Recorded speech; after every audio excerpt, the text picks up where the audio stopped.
Choose fighting with security at the high road, ruining your night. Choose antagonising disabled queue jumpers at theme park. Choose gimping around in the gym. Choose keeping it high. Choose punishment bummings. Choose battering 13-year-olds and their dads for chucking golf balls at you. Choose working security at Tee in the Park and robbing the punters. Choose asking a Welsh dwarf for a line. Choose triggering Instagram mums. Choose booting yappy dogs in the ribs. Choose taking an edible and doing the gay Gordons. Choose Leather Podcast. Where to begin? I know, it's Mass. It's been a couple of weeks we've sat here, isn't it? Aye. What is this now? 3 weeks or something? 3 weeks, it will be now. 3 weeks we've missed podcasts. Aye. But first things first, 20th fight in the UFC. Yeah, if we didn't start with that, we wouldn't be doing you justice, eh? So 20 fights is a fucking 20 fights, and all the fights in the UFC was I able to rip t-shirts. That's not your highlight, surely. Apart from this guy. This is the fucker that done me. That's the exact one. This is the t-shirt that did me, and it just stretches. Look at the fucking size of this thing. All right, aye. You should have put the wee nick in it. I don't get Have you ever done that? No, never nicked. You've always just fucking raw dogged them? Just went for it. Always thought I'm stronger than a fucking t-shirt, but for some reason, thing you've done me absolutely dirty. Look at this. Look at the You fucking, have done a wee bit at the front. well, that's where it ripped. That's where it's ripped off the t-shirt. Mm-hmm. So I've stretched all the fucking. So I think it gets a pride of place somewhere in the wall. Nah, we'll need to hang it up. So 20 fights, and I think at least I would say between 15 to 17 I've ripped t-shirts, because the first, I think I've maybe done 2 where I've not actually had to wear a t-shirt. Did they not have a problem with you doing it? They did. They gave me a warning, and they can fine you up to like a couple of £1,000 for destruction. Reebok had more of a problem with it. Aye. But Venum have done me. Venom, if you're looking to get yourself a nice... Venom should use you for the ad. But so I 20 fights, had some ups, had some downs, had some really exciting moments in my career, and this was the last fight in my contract. And you have news or you don't have news? I do have news. We have been under talks, and it's looking like we're going to sign for another 5 fights in the UFC. There you go. There was somebody just popped up there saying, "Paul, have you retired?" No, not retired. Still got a lot left to give in this sport. Aye, cheers for the support, guys. You can just see the comments in the 𝗟𝗘𝗗𝗖𝗓. Cheers, man. I've seen a lot of people on social media talking about that, like, and I'm glad you waited till here to time it in with the 20th fight. Aye. And the good news of your talks. I don't know, have I said too much there? No, it's like you have signed, aye. Aye, right, okay. So you left that a bit ambiguous there. I wasn't sure. We're signing. The contract's not officially came through yet, but all the talks are done. It's just a case of putting my name on a sheet of paper.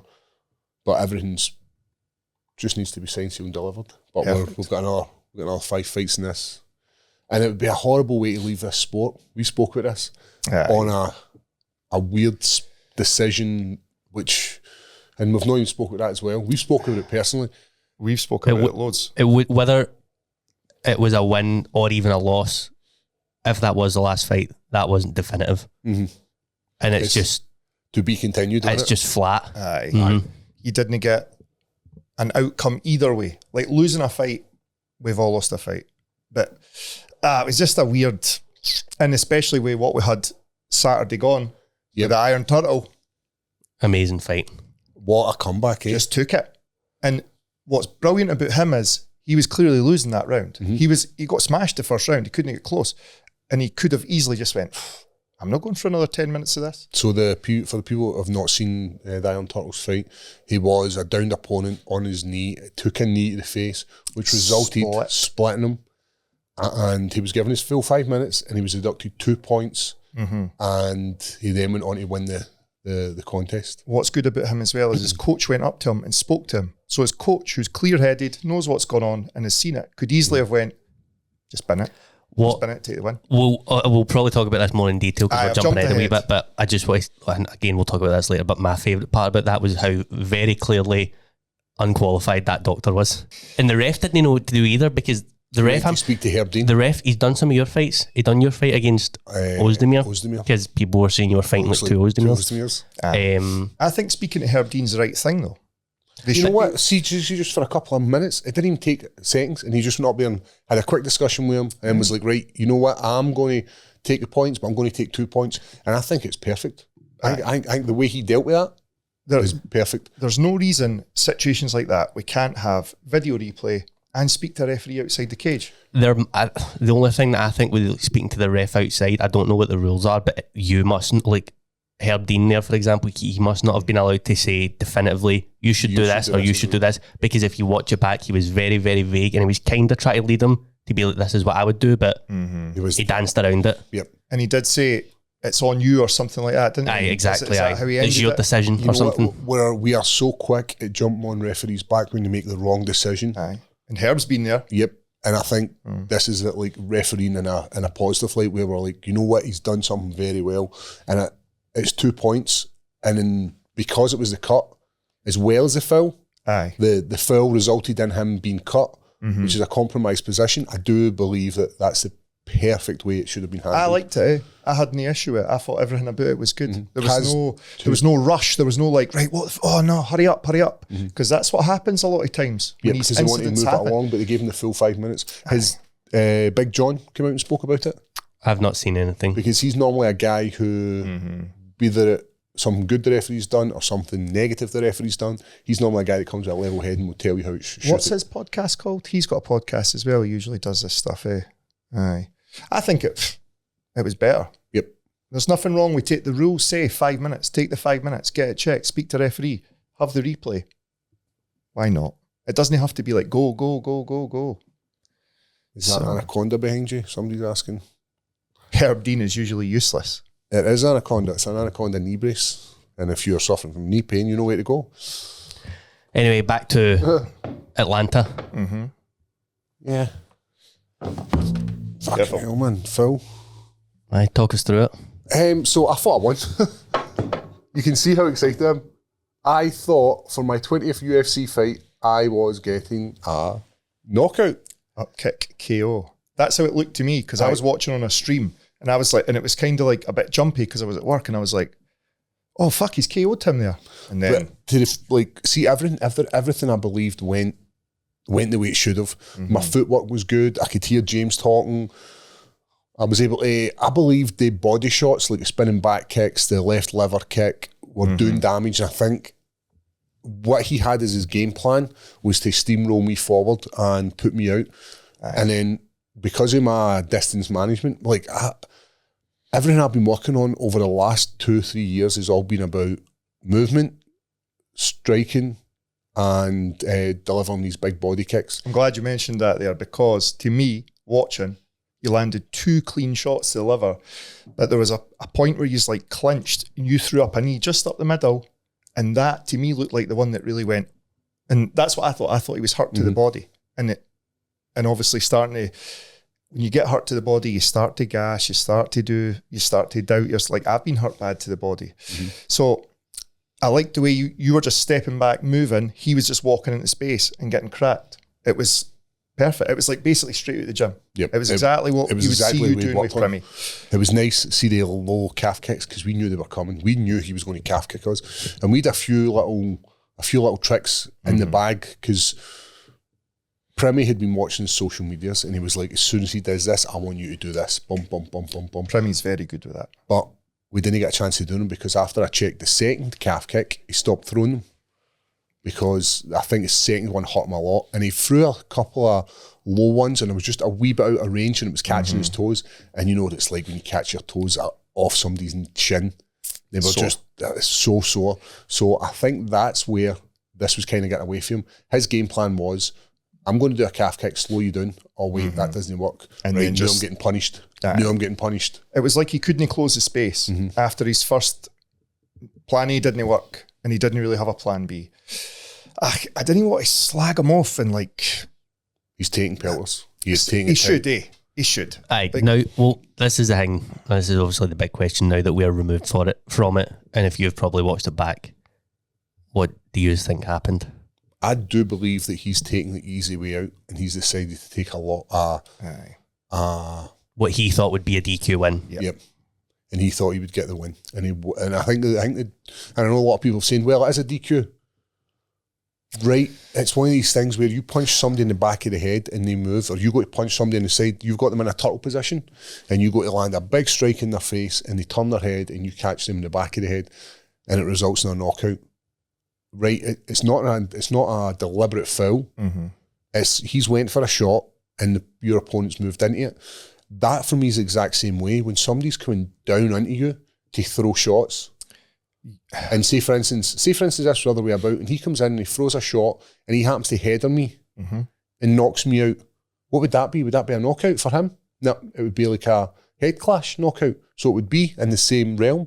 Right, he was a downed opponent, but it was in movement, and when I threw that kick, I believed it to him not to be a downed opponent, and the fact that it was in his body rather than his face. It wasn't as if I caught him square in the jaw or caught him square in the face. It was like right in the side of the neck, collarbone. And like you say, yes, it's a foul. It's not deliberate, but the response to the foul. Yes, that's what shadows us. I think it's the main thing is you can see him looking at the ref clear as day, obviously kind of protesting it. As he's going down, he's like, looks over. And then there and must then be, lies his head back. the switch must flick where he's like, wait a wee minute, I've got an opportunity here. I know. And we've said this before, he's going to get, if it had went his way the way he believed it would have, with the victory, he'd have got double pay and get out of there scot-free. We had it recently on Cage Warriors with young Ryan Campbell. The same thing, need the boy in the head, and there was this. And his coach told him to do that though. They went, just take that. Like I could hear him sit, he shouted across, he's like, he's going to get DQ'd, just take it. So, although it's a foul and you can take it, we're not meant to. We shouldn't do it. No. Fighters shouldn't be doing it. It's not acceptable. Take it 5 minutes, and if the 5 minutes after that, and you're still not 100%, then you take it. And don't be looking for it. Looking at the ref, then falling back, that on its own was bad enough. Trying to then leg lock the referee. Like, shrimp away to the back of the cage and then start trying to... There was like holes in his story as well, because he said stuff like... Greg's just walked in. He said, what has he said? He went, I remember looking at the referee and protesting. But then after that, my vision went all tingly and stuff like that. And then the last thing I remember before that was being in your guard. Like, how can the last thing you remember is being in Paul's guard if I've just said you specifically remember looking at the referee and then your vision went? He shouldn't have spoke at all. He should have just... Big Lewis has got it bang on the money. Aye. Get rid of the downed opponent. I agree. It's a shitty rule, and we've changed it so many times. We've got rid of these stupid elbows for the 12 to 6. We've made them so they're able to throw them. So why the hell are we not doing the same way downed opponents? And it's your position. You've made the mistake to be in that position. I would also, obviously knees to down opponent and stuff like that is like a kind of separate thing, but like even just up kicks, like as its own thing, they should, like, what other kind of means do you have of defending yourself when you're on your back and they're kind of stacked on top of you? Well, it's like okay surely to throw it to the body. You can throw it to the body, but that's what I mean. What difference does it make? The knee, if you're flinging a kick to the head, whereas if the roles are switched and he's throwing a punch to the head, it's the same thing. And it's that close. It's hard to just, right, I'm going to hit the chest. It's scrambly. There's loads of reasons why. It's just the whole situation is just pish. I didn't have another word for it. It was such like a dark cloud it put over everything, and people are only really talking about that for the event now. That's overshadowed the whole event. Steve was saying can slam someone in their head, but you can't upkick someone, I know. Aye, it's silly. It's a very, very silly rule, and especially see when you think about it in these positions when the opponent is maybe they're up against the cage and the two of them, and one of them goes for that takedown. Cracking way to deter them from taking you down is drive a big knee into their kisser. So I think it should be taken out. Aye, it's got to go. Moving on from that, and if as you said, if you've got the new contract, do you have any interest in rebooking that fight, or are you just happy to move on from it? You know, I 100% would love to rerun that fight back properly and get the full experience. I knew I was beating him. That was the thing. Like it's a 14-week fight camp.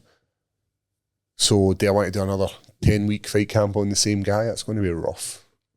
So I guess it's whatever the UFC decide. I I would like that outing to Paris in September. But it's up to the UFC, whatever they decide.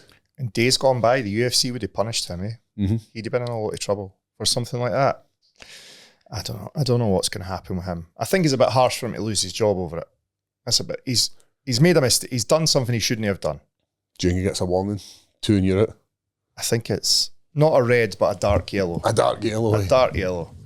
But like, as much my fault as his is, I've thrown the kick knowing where it can land and what it can do, and it's just These things happen. Well, you got back from Atlanta, Yep. and you got straight back on a plane. I know. So see, I told Ross this. So we went. I slept on the plane. So I left Atlanta Sunday night, and I slept on the plane from Monday morning.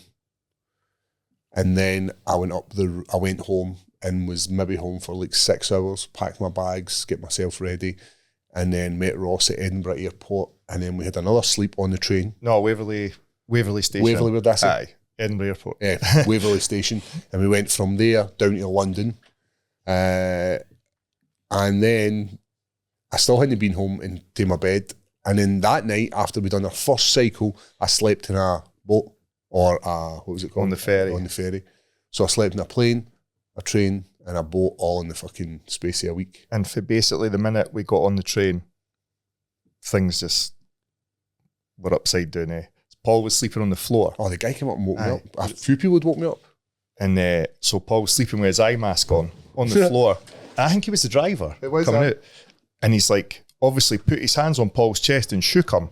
Paul's like jumped up, pulled the eye mask off, and the guy was like, oh, you can't sleep there. And I thought, this guy he's fucked. I thought you were honestly going to jump up and attack him, because you got like... I was frightened. I was like, oh yeah. And I was like... And he's looking at me and I was like, what are you doing? And he's like, you can't sleep there. And I said... And you were like, what are you trying to give me a fright for? That's what he actually said.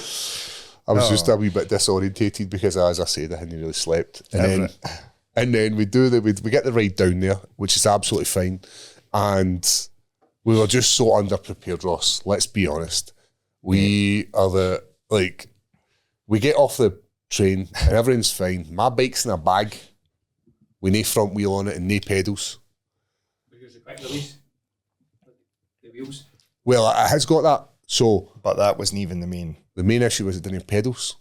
I don't know how to put pedals on a bike. I know now. So we come out and we're like, right, we'll jump onto the underground. We're not allowed on because Ross has got a bike. They wouldn't let us on it. So mine's is all kind of bag, so I kind of got away with that. And then they kept sending us back to each station. So we went to 2 different stations when they let us on. And I said, fuck this, Ross. I'll fire this bike in my bag, in my back. I'll put my suitcase in the wee bike, the bike basket on the London bikes. And me and the big man cycled across London with a bike in my back. And I smacked a woman. I'm driving by this woman, man. Oh, mate, I just remembered another one as well. I had a bus with my bike in my bag. So I'm cycling, and because the bike's like this width over on my back, I'm cycling past this wee woman. She's just pedaling her bike and just smacks her. It's like, so dangerous. I'm like, sorry. See, cycling over there, I was like, we're dead. I'm like, how are we going to last another 4 days of this? And then we get to the barracks. And I park my bike up. Was this like the starting point? Yes. Or like a meeting point? Is a starting point. Buckingham Palace barracks. So we're the army are based to patrol Buckingham Palace. So we get there, and it became very, very quick that we were very, very underprepared. I never even, they were on the full cycling stuff, like spandex, the shoes. I was hearing my gazelles. These joggers, actually. The first post we put up, and you just were rocking normal shorts, no helmet, you were getting it tight. Everyone that was commenting knew what you were in for, and you didn't. I had no idea. Did you know how far the first day's ride was? No, till I downloaded the app, and I was like, 70 miles. 75. And then we got there, and I was like, all these people are old, so it can't be hard. This will be a piece of piss. 20 miles in, and they were like, oh, that's us got to 20. And I was like, Where was the first place we get a pint? Oh, there was a wee pub. So see, the centre of London, 2 kgs. And you're just cycling along, and you're looking at the stuff, and you've got to stop for traffic all the time. It took fucking forever. And then you go out to the East End of London. Shithole. Absolutely minging. Stank. Smelled like when I went on holiday to Turkey. That's how it smelled. It was stinking. The rubbish. Absolute, like actually Rubbish everywhere as well. stank. Yeah, the streets stank. And so we've got through that, stopped at a wee pub, had a couple of beers, and then I was like, that was all right. Then made it through the town. Once we got on the open road, fucking game over. Like after maybe the first time we went uphill, after that I was like, how am I doing this? How am I going to do this? Like there's just no possible way. And I mind you phoned me and you'd gained 10 mile on me. Aye. Like 10 miles further ahead than me. And I was like, how am I possibly going to catch up? There's no way. The road bikes on the actual open road are different.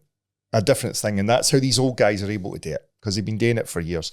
I'm cycling along, arse chafed to fuck, sunburnt, because I didn't even have sun cream. Or water bottles. Or a water bottle. I had no water. First thing I had to drink all day on the Tuesday was like a can of Monster at like 11 o'clock. And then Was that the one we jumped into a wee shop, didn't we? Aye, we ran into a shop, got some Monsters, then had fucking pints. And I was like, it's okay. But then, nah. And the time it took me to get to lunch, just... Aye, it was shit. The first day was rough because it was obviously the unknown. So when I took my bike down, like I'd never set it up. I was meant to go and get it set up in a bike shop and I just never went. Long story short, I had to go up to the people who run the bikes. They were called like something tech. Cycle Tech. And I said, I felt like a wee boy going up, like, can you fix my bike, sir? The guy said, aye, no problems. So he puts on my pedals, fixes my seat, tightens it up. And I'm like, can you show me how to use my shoes? Because I had these shoes that you clip into the pedals. And he's like, you click it in, you kick your heel at the side and it'll come off. I was like, right, cool. He's like, make sure before you want to stop, you kick off, because if you don't, you'll fall. I was like, I got this. Cycling, every single time I was doing it, you click it off, you put your foot down. It was a wee bit dodgy at the first couple of parts because we're in London, we're traffic lights, there's traffic, there's loads of shit.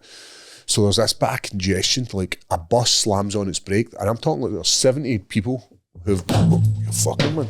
Let's put this over here. How the fuck did that come down there? It came down hard. It's the Matrix. Nah, so I'm cycling and this bus slams on its brakes, but there's a guy in one of these recumbent bikes, you sit down. He was like one of MS. He had MS. He was one of the Help for Heroes ambassadors, and he'd cycled the whole thing on this recumbent bike. Just at this point, he hesitates because it's not like, see when you come out on a bike, it's thin. You can get parked cars and that kind of stuff, but he needs to wait for there's a proper space. So there's this, he anticipates, and because I'm not quick enough and I'm coming to a dead stop, my feet are stuck in their shoes are stuck on the pedals and I can't get them off, and you just go, whomp. Literally, boom, hit the deck and a motor just misses my head with a ball here. It was close, like it was fucking honestly, close. I was like, London was so different to Europe though. In Europe, people are cool with the bikes. Aye. Everybody was fine with them, but in London, they're just like, nah, get out of the way, or just get hit. Did you get friendly with a guy called Dan? Is he do a podcast? Seen somebody commented. Yes, Actually listened to it last night. It was good. Aye, so he was part of so they do a lot of historical pieces during the ride. You would go to certain points and we tell you about what happened in this area during the World War II. His YouTube channel's huge. Aye, so yeah, what a guy he was, and just great talking. Like I had a wee fanboy moment. Proper fanboy. I was very aware of Jesse. He was like, Paul, this guy's big time. 2 million followers on YouTube. He's like massive. One of the guys, like one of the top guys in the history podcast scene, and as soon as he spoke, Ross just about blew his muck. At the very first monument, he spoke, and I was like, and I just stopped him. I was like, "Is your name Jesse?" And he was like, "Yes." I was like, "You got a podcast and a YouTube channel called The Great War?" And he was like, yeah, I do." He was like really sort of humble about it. He's like, "Oh, I'm involved with a couple of podcasts." He just like totally played it down. I was really surprised. But what a guy. He was a great guy. So somebody phoning me, they can just fuck off. Ross, get your feeders out. So, day 2. So day 1's not even finished. Day 1. Day 1's, the horror of day 1 is not over, mate. So I found out, like, on the bike, climbing the hills is fucking tremendous. Climbing hills is beautiful because then you get to ride back down them. So I enjoyed that element of it. I had ditched Rosslip long before this point. I was gone. Because I was like, I cycle hard. Like, I cycle like it was a stolen bike, honestly. So I get back to the point and my body's in bits, my arse is killing me, and I get in the shower and it was nice. And I wanted to stay in the shower for about hours, but they wouldn't let us because we had to go and get the bus to get a ferry. Mm-hmm. And we then, the last sort of stop as well, they said to me, they were like, you're not going to make the bus. So the last, I think it was 20 miles, I had to get driven. I'll confess. I had to get a wee drive. So, How it happens. It's about the adventure rather than the distance. Oh, it was mental. So we then get to the fucking ferry, and me and Big Ross go sharing a cabin, but it's like 4 people in a cabin, and me and Ross take the 2 bottom bunks, and other 2 boys come in. We're like, I wasn't expecting anything. I'm like, you may be in here, and the guy's like, aye. Right, cool. They cool. never said a word, I felt bad for the 2 guys. Aye, they kind of come in and then slinked up to the top bunk. Me and him had already taken the bottom bunks. And then Paul's alarm goes off at 2 a.m. Right, so I don't even have an alarm at the best of times. So I don't have an alarm point blank. There's no reason for me to be anywhere. I don't need to be up. No responsibility. Aye, but see, this morning, 2 o'clock, my alarm goes off, and I was like, whose fucking alarm's that? Oh, he was going mentally in the bottom and I bounced out of bed, and I'm over rummaging trying to find out where this is coming from. I was like, it's coming from a speaker. And one of the boys went, it's that red phone there. And I was like, that's fine. I didn't even move. I just rolled over and faced the other way. I was like, this is definitely nothing to do with me. So fucking knows how the alarm was set in my phone, but the next thing it's morning and we wake up, horrible sleep in this fucking boat. And then Ross says, have you looked outside yet? And I said, no. Lift up the shutters. Like, no. Aye. The fucking ferry's boat's motoring, hammered, man. The waves are like this. I'd never been on a big ferry like that before. Snap.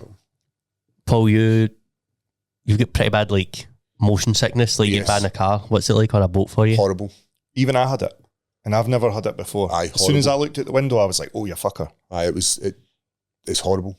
I was the same in the bus. I was nearly spewing my ring in the bus. The buses were minging, but see, we had to, and then we got off the ferry, onto a coach.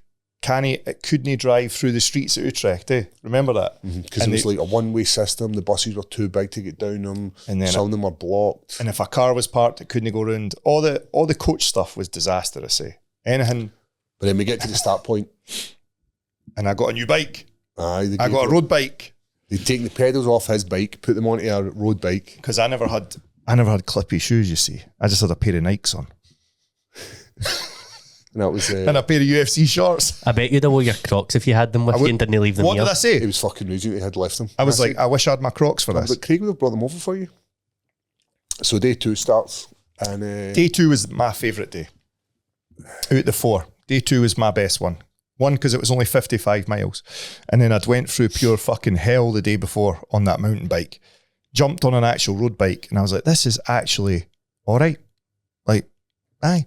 And we stopped where the parachute regiment jumped in and where the gliders landed. The gliders as well, wasn't it? It was brilliant. And the history talks were unreal. The historians, the 2 battlefield historians were brilliant. For me, like that was the main thing. They were amazing. And they were really emotional. Like some of the stuff like...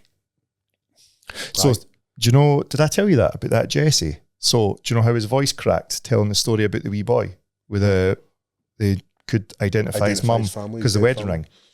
So, after it, he said to the other historian, I've kind of fucked that up. I've spoiled that by my voice kind of cracking when I was telling the story. And I was like, no, that made it better. Aye. I felt like that made it more human, So, those bits were mental. The monument to the glider pilots, getting into Arnhem Bridge. Like I'd heard and read loads about Arnhem Bridge. It was so much smaller than I thought. I thought it'd be massive. It's not that big. It's not even like as big as the Forth Road Bridge. So that kind of stuff, like he shagged the other historian.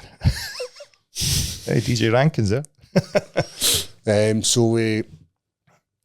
So that day was fine on it. It was a relatively easy ride. We get back to back to our wee shit. We went to the hotel on Tuesday.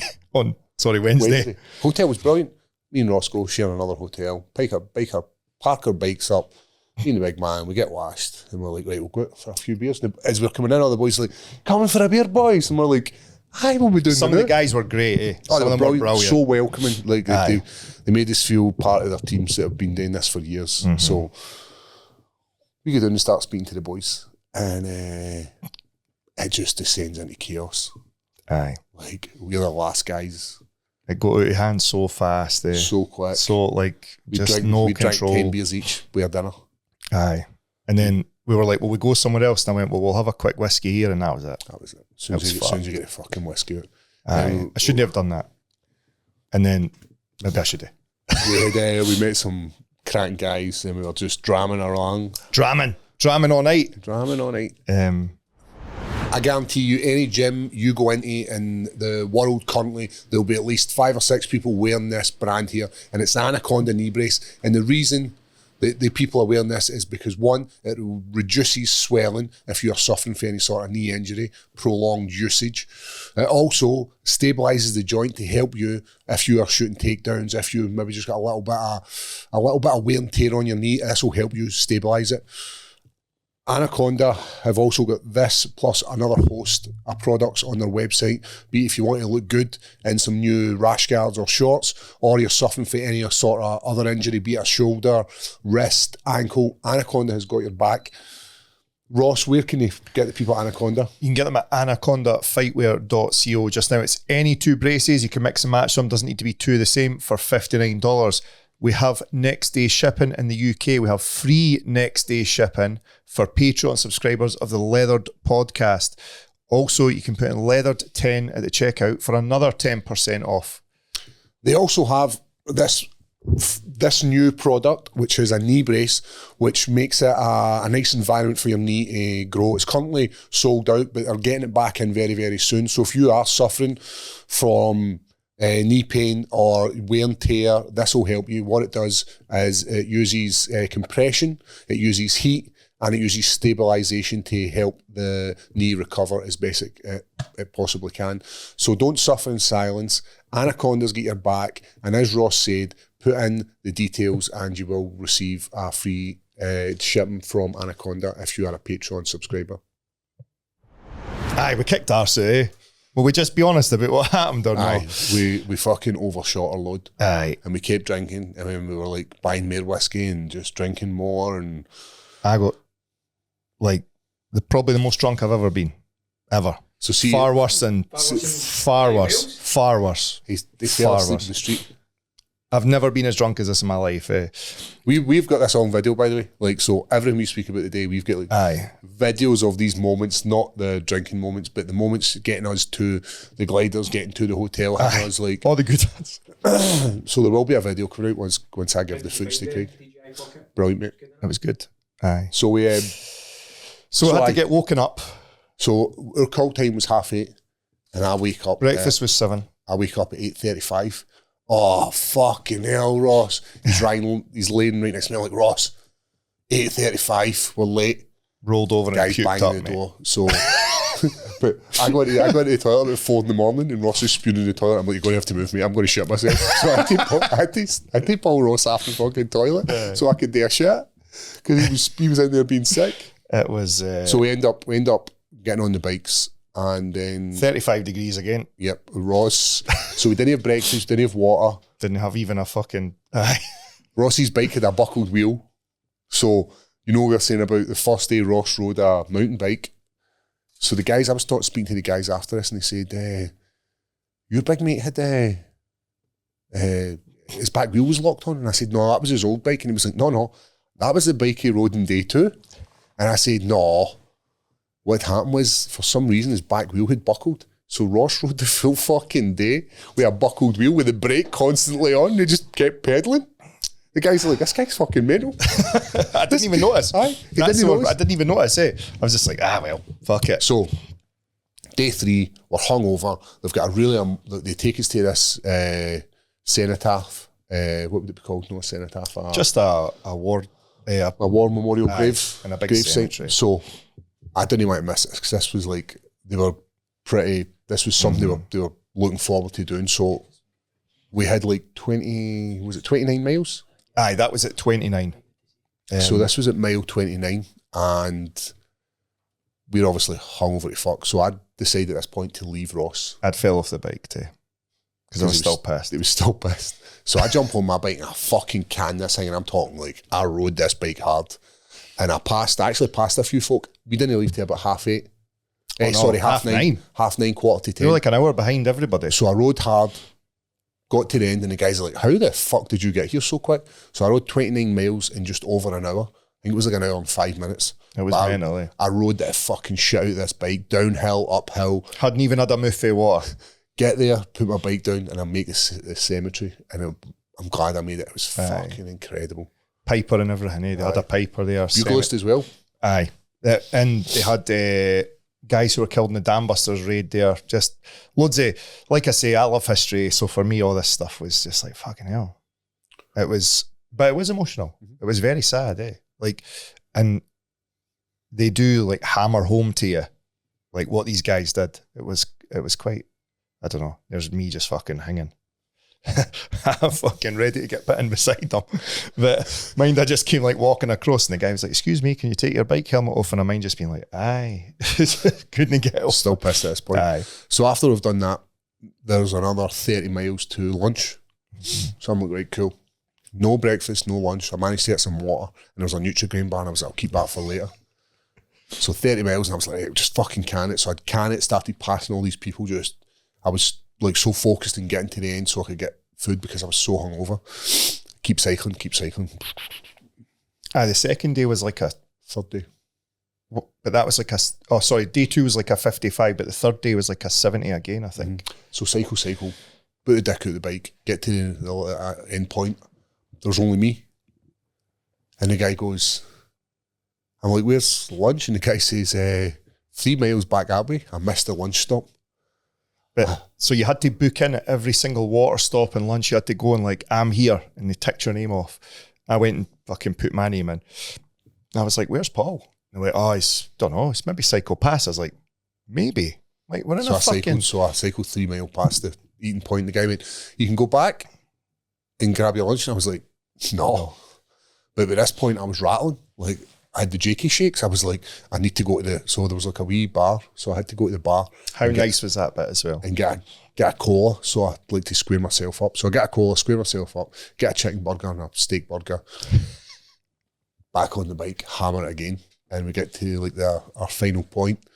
And they have like another ceremony and me and the big man miss it because we're fucking sleeping. 9:30 we were in bed out for the count. We were absolutely fucking fucked. Burnt, knackered, dehydrated. Like Ross's hand swelled up like the second day. Was that our first day? It got burnt on the first day. It's still like all peeling now. Look at that. So he'd put on sun cream with his left hand. So I've sprayed it into that hand and then he never put sun cream on the back of his actual left hand. And that hand was honestly, should have seen the nicket, like actually swollen, eh? But the colour of your legs was wild.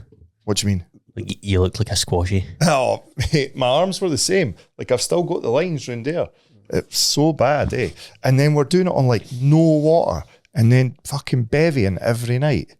So then that leads us into the final night, the final day, Ross. Aye, last day was good. Last day was a fucking ride, man. Aye. We went to a concentration camp. That was only, was that day? It was. That was day 4, eh? That was day 4. Aye, we went to a concentration camp and then we went to like a cemetery for just like, there was some German soldiers buried there, but there was loads of Russian soldiers in there as well, weren't there? Aye, Russian prisoners. Mm-hmm. And then we went to, the RAF had fucking flattened a city and killed 355 people. We went to basically a big mass grave where they just weren't able to identify them. Aye, people were just bits. And so they just stuck them in a fucking hole. It's quite mental to think there's like 355 people in there, eh? Mm-hmm. But aye, that was a sad bit as well when you're like, aye. I don't know. There was a few times where I was standing, I was like, fuck, I don't know what do you do here?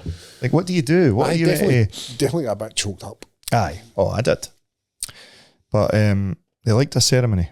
They did. They loved they loved a piper. I loved the piper, mate. Tom Great the guy. Piper. From Fife. He was from 𝗟𝗘𝗔𝗦𝗧𝗛𝗘𝗥. We met some of our people from Scotland on this bike ride. Loads of Scottish guys, aye. Loads of Scots. But we can finish off the rest of our story, can't we? Aye. Let's kick into like some MMA stuff. Guys, you know it's that time again when we're going to tell you if you've been involved in a non-fault accident, there's only one place to go. Now, we've been telling you this for a reason. And I still see people going directly to their insurance companies. Do not go to your insurance company. Go to G4 Claims. They will handle everything for you. You'll get 100% of your claims. You will get a courtesy car your whole claim. And not only that, you won't have to deal with any of this nonsense. Phoning up the insurance company, chasing up paperwork. Give it to G4 Claims, let them do it, and Ross will give you the details. You can get them on the phone at 01698 767 172. You can also get them on WhatsApp if you don't want to speak to a person. You can email them at notatfaultclaim.com. You can even walk right in the door. Do not miss out on 100% of your claim with no stress. It makes sense to use G4, and thank me the next time you see me. What's been happening anyway? Is there a guy called John? Is it John? John Jones? He's been in the news a bit. So that's official. After last Saturday's show, Dana White's come out and said John Jones is retired and Tom Aspinall is the undisputed heavyweight champion of the world. The only second time this has happened. Yep, Robert Whittaker as well. Did it happen to Robert Whittaker? I thought it was... No, when... Andrei Arlovski. It must be more than twice in. But Whittaker got promoted from interim to undisputed after GSP retired after fighting Bisping. Cool. But the thing that goes along with Big John is what happened after it. So that had just been released, and then there was a police... New charges. A police body cam footage of... Him threatening policemen. Yes. So do you know the whole story? Aye. So this was, I think you need to kind of say it's allegedly. It's John Jones on the phone. Yes. Even though it sounds exactly like John Jones. And it's John Jones' car. It's his car. And allegedly. So No, that's true. It was his car. That's not alleged. And he'd been allegedly partying with a woman. No clothes on for the waist down. Yes. She was missing some clothes, and she said she was at John Jones' house taking mushrooms, drinking with him, and he was the one that was driving the car and has fled the scene. Allegedly. Yes. So, but what John Jones is being charged with is leaving the scene of an incident. Yep. Again. And then obviously the body cam footage just came out where he's allegedly threatening this cop.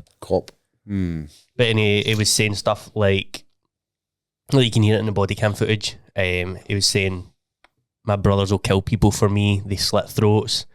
You won't be the first guy that I've threatened this year. You'd be the second. My brothers kill people for way less. So it's not a great look. If this is John Jones, it's not a great look. However, it's on brand. Kind of always been like this, isn't he? I've seen a lot of people not obviously John Jones. Some people think he's the greatest fighter of all time. Yep. And I've Definitely heard a lot of people saying, and it was Ariel who'd come out and said it, it's like, this guy doesn't get the GOAT status with me because he has a lot of head violations on his record. And that's why Ariel Helwani's come out and said he's not getting the GOAT status from me or the greatest of all time. Who did you give it to? Do I agree? No. Nah. I don't think the PED stuff is enough to remove him, no, because so many guys were doing it. Think about the time he came in as well. But what you've got to remember is it's not about what you think, it's about what you know. And if you've got PED violations, you've failed drug tests. Not all of the guys have failed drug tests. True. Aye, that's right. So if you failed a drug test, does that change the outcome of this? Because a guy like GSP, do we think he has dabbled in any sort of performance-enhancing drugs? It's a maybe in it. But can you prove it? No. Right. He's never failed. Has Anderson Silva dabbled in performance-enhancing drugs? Yes. How do we know that? Because he's failed drug tests. You're right. You're right. And the same for John Jones. He was found with picograms within his blood sample. But I think it's not even just the PEDs for me. I think the whole Aspinall situation and like the Stipe fight is kind of... It's been a dark cloud. It's been like an awful like heavyweight title reign. Like somebody winning a belt in a second division is usually like, that's amazing. Whereas a big thing, aye. Basically since John Jones' heavyweight title reign started, people have been sick of it because it's not been what people wanted. Aye, that's fair. It started he fought twice. He fought Ngannou, and it was like people wanted it to be Ngannou, and it could have been Ngannou, but John Jones didn't want the fight. Aye. And the defence fair enough, it was scheduled to be Stipe before Tom was interim champion, but then that got cancelled. Tom became interim, and we still didn't get that fight. So that's two huge fights that we didn't get. A few of the people in the chat think he'll be back. What did you think of Aspinall's dad's comments on it? What did they say? He basically said that the UFC were not very good at handling situations. Tom found out through the press conference in the middle of the night. So he wasn't really given the proper heads up. By the way, you're going to be the champ. Yep. That was on the whole. That's so cool. So Dana saying it after the show was the first. Well, it also wasn't even at the very start of the press conference. Basically, a reporter had asked a question about what's going to happen next with John Jones and Tom Aspinall. It wasn't even just what's going on. And that's when he announced it. So people are would he have even announced this if a reporter didn't ask any question about it? I guess it's one of these questions that they're always going to ask. There's a few things guaranteed in this world in mixed martial arts. We talk about Conor McGregor and we talk about John Jones versus Tom Aspinall. I know, just the whole thing around it, the way I think Tom Aspinall deserved a bit better than that, Mm-hmm. He's been a great company man. And I've seen Helwani's saying the same as well. He's he did the guys before Jones done for him what he should have done for Tom. He paved the way for the young guys. That's true. And he just hasn't. And that's a bit shit. He never gave back, You're supposed to give the up-and-coming guy the opportunity, aren't you? One of Helwani's producers said something that I think is kind of really stuck with me, and he said, Tom Aspinall holds the keys to John Jones' legacy now. If Tom Aspinall goes on a fucking amazing whatever fight win streak, dusts everyone that he comes up against, he will always be a mark on John Jones' legacy. Whereas if Tom Aspinall goes and loses his next fight, it's no going to affect John Jones. Does that make sense? Yep, absolutely. And I think that's such a good way to put it. If Tom Aspinall keeps winning, the conversation will always be John didn't want to fight him. I think Tom Aspinall is going to be the next person we talk about as one of the greats. I think he's going to be up there with GSP and Anderson Silva and all these guys. I think they'll talk about Tom Aspinall. Who's going to beat Tom Aspinall now? Mm-hmm. Cyril, isn't he? Because that's the next fight that's going to make it. And everybody else is fucking battered inside around. Well, let's move on for John and talk a wee bit about Tom then. What do you want next for him? He said that he wants to fight ideally on the Abu Dhabi pay-per-view on the 26th of October. And as you said, it looks like it could be against Cyril Gane. It doesn't matter who they put him against because you're watching for Tom Aspinall, aren't you? Mm-hmm. And I don't know if we're biased saying that maybe, because maybe people are out there and they're Cyril Gane fans. But I would say the majority of people watching that are watching Tom Aspinall. If the UFC want him to, he's the next biggest guy. He's going to be their sort of poster boy. He's going to sell big pay-per-views. Do you think we get thingy back? Ngannou? Because let's be honest, he's not doing anything. I did say this a while ago. You did. He did. And I didn't want to mention that I had brought this up because his name's been getting chucked about a bit. And it has. And Dana White never said no. He said he could come back. Dana White said he'd be very shocked. But what I think makes it more likely is it's not just up to Dana White anymore. Dana White, I don't know. He seems like he can take things very personal. And if it was 100% up to him, he's never getting Francis back in the UFC. Yeah, but Dana White's only a face now. He's not the guy. But TKO could be like, wait a minute, there's this guy out here who was the heavyweight champ, and if you brought him back and put him in a fight with Aspinall, it's going to make shitloads of money. It would do. You're bringing him back. It's just going to make a brand bigger, isn't it? It's a great story, I think. Mm-hmm. That would be far bigger than Cyril Gane. I agree. Ngannou coming back, that's big. But then do we get John Jones back if thingy comes? Ngannou? Because Jones would be like, right, there's a payday here. It depends what type of life he decides to start living. Jones? If he carries on the way he's been going on, you can't live like that and go to the gym and train and expect to do well, and you've got court on fucking Wednesday and it doesn't work, eh? Well, saying that, is there not a fighter who's fighting this weekend who's just out of jail? Is there? Aye. Have you seen this guy? Go and see if you can find him. He's been in jail for I want to say... On the UFC card? He's 14 arrests or some shit like that, he said. Oh, you talked about 𝗟𝗘𝗔𝗦𝗧𝗛𝗘𝗥. Is that it? 14? He's not on the card numbers, anymore. but- He actually got pulled this morning, but aye, he's Did he get pulled this morning again? He's in jail again. but aye, he's been like That guy. domestic abuse and shit like that. He doesn't look like a guy who'd get in trouble. He spent a bit of his camp in jail, am I right in saying this? I'm not 100% sure, but it sounds like it would be possible with the amount that he has been in jail. He's got that push-up. He's got that push-up sit-up physique. Eh? Aye, keep fighting. Oh my God. So, What does he get up to? Like, why does he get arrested all the time? that's what. Batters birds, aye. I think That's a bit shit. Can't he really be doing that? Would you like to see Tom Aspinall versus Alex Pereira? Because Pereira has recently put up a post that he was on the scales. He's weighing about 240 pounds. I think it would be a bad day in the office for Pereira. Easy I think money Tom's for just Tom. too big. I agree, but what would you rather see? The two fights we're going to get are either going to be Ankalaev and Pereira 2, and Aspinall Gan, or Aspinall Pereira, and then say, I don't know, Yuri against Ankalaev, which would be the better I parents. do want to see Aspinall again. I do want to see that fight. I would take Tom Pereira all day. Out of all them. I For agree. like entertain, like what you're excited for, I'd take that. But I think Tom Gann's a better fight. Technically, would be a better We fight. build that. We build the Aspinall Pereira. That needs to be built. It can't just be. Tom will just batter him, eh? He would just batter him, eh? I know that sounds like he beats everyone in a round, and we do this thing every time. We go, oh, this guy though, this guy might give Tom a tough test, and he didn't. He just gets them out of there, eh? What do you do? Like it's hard. It's hard to pick a person who you go, They were clearly wanting the Russian boy at the weekend to be I didn't like him, mate, eh? the Russian guy who was fighting Curtis Blades. Curtis Blades. They really wanted him to win, didn't they? Aye, They for were sure. wanting him to be in that mix. What was the Russian boy called? Rizvan Kuniev. Rizvan Kuniev. You should have let me try and read that one. Mad. That's his first fight out of the contender. And he's fighting a guy like Curtis Blades. So that already puts him in the top.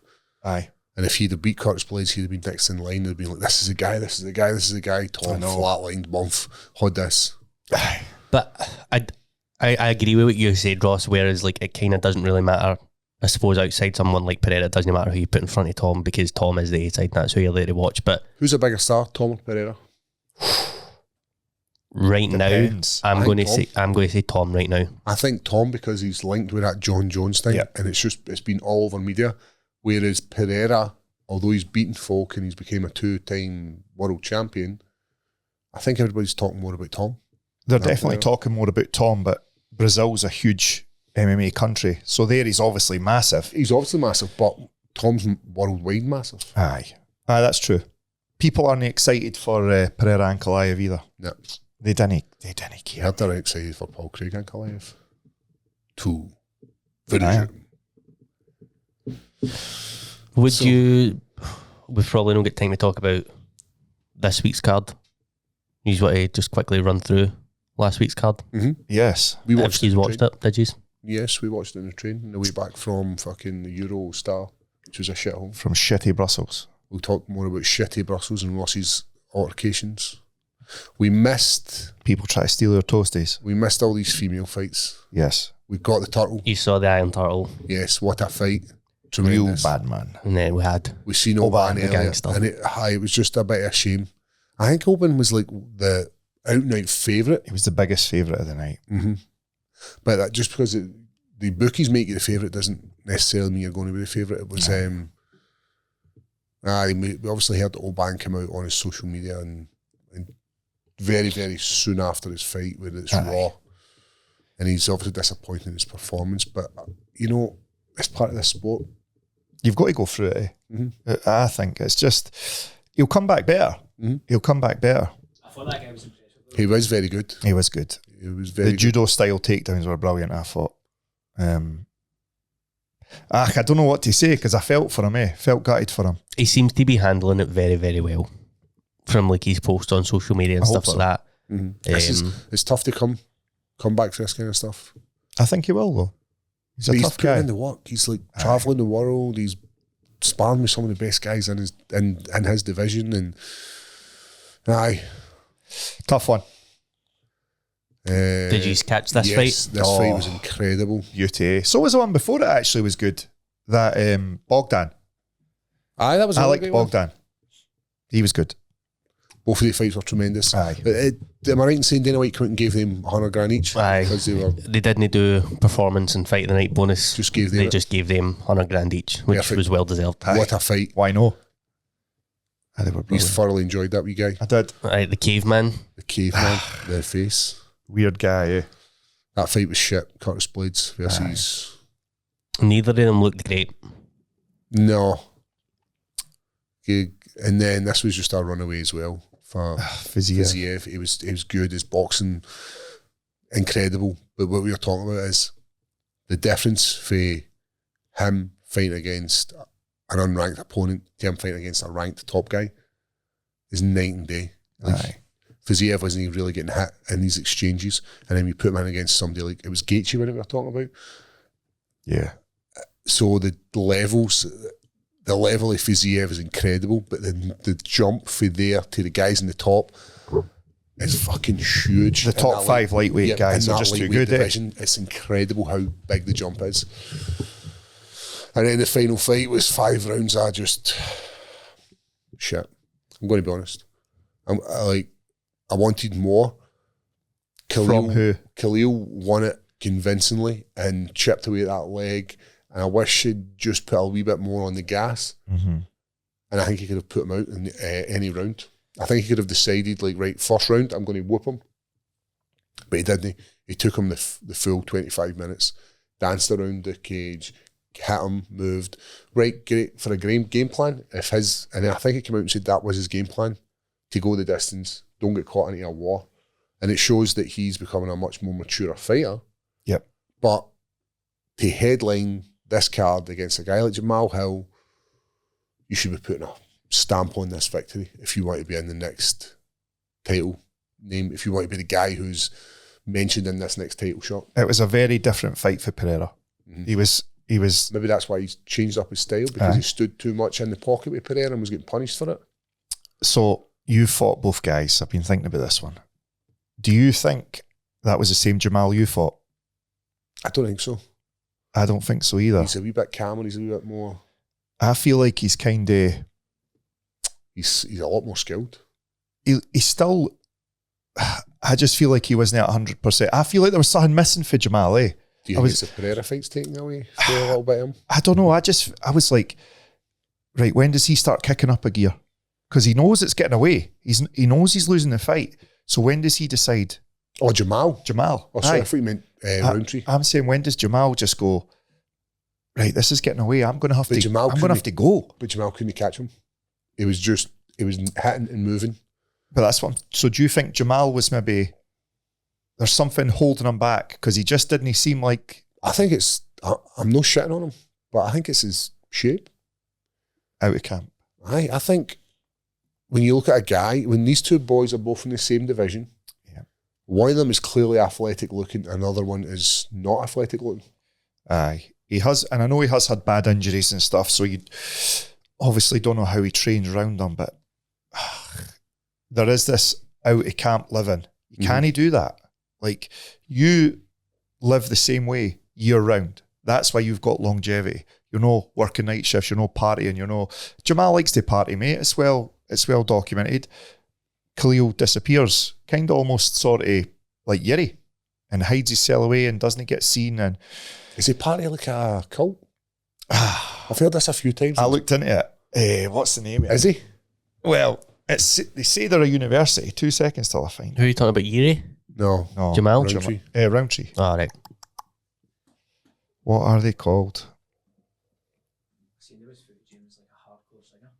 Aye. He used to weigh like 300 pounds. Like, Used to be a roadie. Like super overweight. It's a something church. Something university in Vegas. Dominic Cruz in it as well. What did I say? Choice Centre. Choice. That's it. Choice Centre Leadership University. And you basically just go along and they teach you how to be a good guy. Well, if it's working for him, it's working for him, man.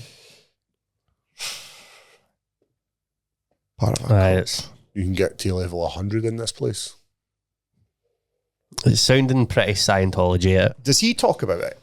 I've never heard him talk about it. No. Nah, neither have I. Bizarre, but cool. Aye, you know what? If it's making you make good choices, then fucking why not? Aye, but I just felt like, do you wear a tracksuit and then take like a special drink every fucking 10 years? Drink the Kool-Aid. I just felt like that wasn't I just felt like it was not a 100% Jalal Hill. Aye. There was something up. I feel there's something wrong with him. I don't know. What's next for both of them? Khalil title against Ankalaev. I mean, I'd rather see that than Pereira. Yeah. No shit in Pereira, but I would rather see Khalil Roundtree versus Ankalaev. Aye. Excuse me. And obviously we've seen Pereira Khalil already. Jamal Hill versus who? Oh, Craig. I mean, I'd take that fight in a heartbeat. You don't want to see Khalil and Yuri Nah. before the title shot? Oh, that would be good. Oh, I don't know. I think how stoic that octagon would be. The two of them would just be like... Do you think either of them would take risks though? Yuri would 100%. That's just the way Yuri fights, I think. I don't know. You still got Carlos Ulberg there as well. I don't think Carlos Ulberg can hang with the guys. I think I agree with you in that. So Carlos versus Roundtree, I think Roundtree fucking... Aye. Blows his head off. Aye. Panels him. I mean, the light heavyweight division now is pretty... It's pretty exciting. There's a lot happening in it. Aye. So... The Dominic Reyes come back as well. Yes. He's coming back. Aye. There's options. There is. Am I right in saying Johnny Walker's fighting the Asian guy that fought? That fought Anthony Smith? aye. Yes. So he was meant he's to... good. Who was he meant to fight? Walker was meant to fight somebody different and the UFC told him he's fighting that Asian guy or Chinese guy.